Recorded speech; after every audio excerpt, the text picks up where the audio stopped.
Pak Ferdi Sambo juga sudah menyampaikan secara faktual ya apa yang dia ketahui dialami di persidangan, dan selama proses persidangan juga telah menjalankan persidangan ini secara kooperatif gitu ya. Juga tadi kami singgung juga soal adanya pasal yang tidak digunakan, dan ini jadi isu serius di dalam pembuktian perkara ini, karena dalam dakwaan jaksa hanya menggunakan pasal 55 ayat 1 ke 1, artinya bersama-sama, sementara kami melihat dalam konstruksi ini seharusnya digunakan adalah pasal 55 ayat 1 ke 2. Konsekuensi tidak dimaksudkannya pasal tersebut itu menyebabkan kalau nanti, sekali lagi tapi ini bergantung kepada majelis hakim, kalau nanti tidak terbukti 55 ayat 1 ke 1, maka terdakwa harus dibebaskan dari dakwaannya. Itu sebagai konsekuensi hukum. Sekali lagi saya bersandar pada hukum ya, karena kami sebagai penasihat hukum juga jaksa penuntut umum dan hakim pedomannya ini kan norma-norma yang ada di dalam hukum yang diterapkan dalam kasus konkret yang diuji hari ini dalam kasus terdakwa Pak Ferdi Sambo. Itu. Saya percaya hakim itu bisa membaca denyut-denyut keadilan yang disuarakan oleh kejaksaan maupun oleh publik, oleh masyarakat.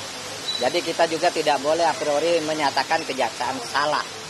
Ya, menurut saya kejaksaan itu sudah profesional, logika hukum sudah dipakai, tapi hakim tidak terikat semata-mata pada logika jaksa, juga bisa terikat pada logikanya sendiri, begitu juga bisa dipengaruhi oleh logika publik tentang keadilan. Ya serahkan aja kepada hakim, apapun nanti keputusannya ya kita tidak bisa mengelak dari keputusan hakim.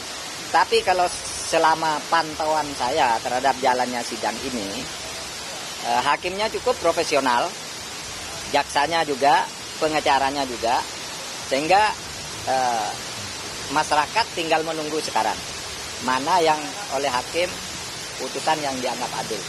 Selama ini masih bagus kok jalannya sih. Berdebat biasa di pengadilan gitu, saling menyalahkan antara jaksa dan pengacara itu biasa gitu.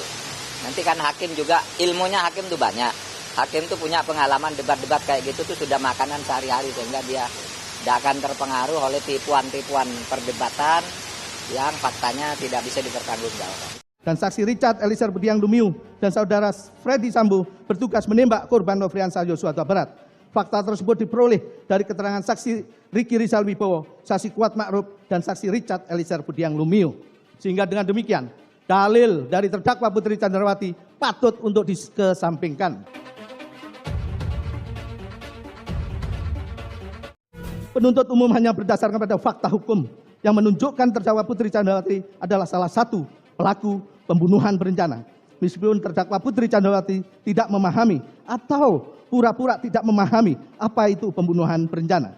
Akan tetapi terdakwa Putri Candrawati melakukan karakter yang dipersyaratkan dengan pembunuhan berencana, yaitu menyampaikan cerita kepada saudara Ferdi Sambo berupa cerita jika terdakwa Putri Candrawati dilecehkan yang kemudian berubah menjadi cerita pemerkosaan. Lalu saudara Ferdi Sambo S membuat perencanaan dan bekerja sama dengan saksi Ricky Rizal Wibowo, saksi Kuat Ma'ruf, dan saksi Richard Eliezer Budiang Lumiu untuk menghilangkan nyawa korban Nofriansah Yosua Huta Barat. Dan cerita pertama, peristiwa terjadi di rumah Duren 3 nomor 46 karena terdakwa Putri Candrawati dilecehkan oleh korban Nofriansah Yosua Huta Barat. Lalu cerita tersebut berpindah ke rumah Magelang dengan cerita kedua, dengan peristiwa terdakwa Putri Candrawati diperkosa oleh korban Nofriansah Yosua Huta Barat. Sehingga perubahan cerita-cerita tersebut seperti cerita bersambung, layaknya cerita yang penuh dengan khayalan yang kental akan siasat jahat.